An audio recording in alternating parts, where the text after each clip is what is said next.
pour en revenir, et je vais peut-être froisser certaines personnes sur les critères de sélection du capitaine de Coupe Davis, sur le process a été un petit peu ridicule, dans la mesure où, bien entendu, ce n'est pas les joueurs qui décident de leur capitaine, parce que le choix revient toujours au directeur technique et au président et à son équipe.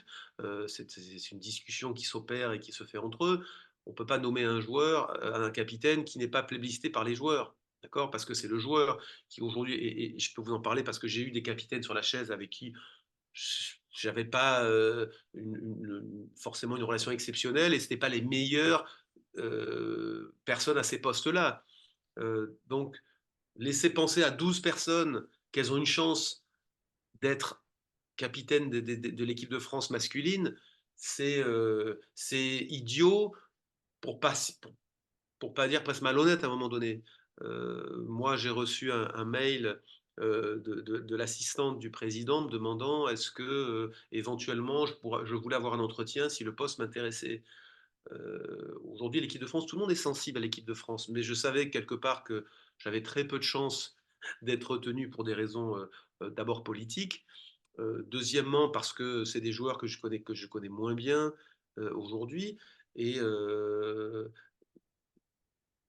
et je savais que parmi les 12 autres personnes qui ont été entendues, pour celles qui ont répondu présent à la convocation, qu'elles n'avaient 0,0 chance d'être retenues. Donc, j'ai pas compris, avant de parler aux joueurs, de demander, de recevoir des candidats potentiels pour connaître leur vision de. Non, pour moi, la démarche logique aurait été de parler d'abord avec les joueurs, susceptibles d'être sélectionnés, de leur demander une liste de deux, trois capitaines qui leur semblent compétents, en tout cas performants. On peut leur soumettre le directeur technique national probablement aurait dû ou aurait pu, si on lui avait demandé, suggérer des noms aussi à ces joueurs-là.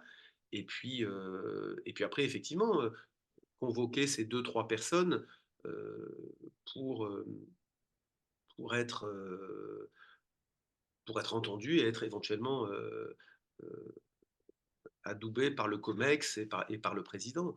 Je pense que Marion Bartoli, je pense que y a même Joe Wilfried Songa par rapport à tout ce qu'il fait de formidable dans le tennis aujourd'hui, y allait avoir des problèmes, justement, pour des raisons aussi politiques.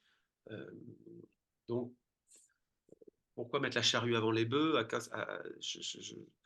je trouvais à un moment donné inutile, moi, de rencontrer le président de la fédération pour parler me concernant d'un poste pour lequel j'avais, à mon avis, aucune chance d'être retenu. Donc voilà, après on dit pourquoi pas Gilles Simon, pourquoi pas de Tsonga, pourquoi pas telle ou telle personne, alors qu'à l'arrivée, je pense que le nombre de gens auxquels les dirigeants pensaient, c'est peut-être deux ou trois.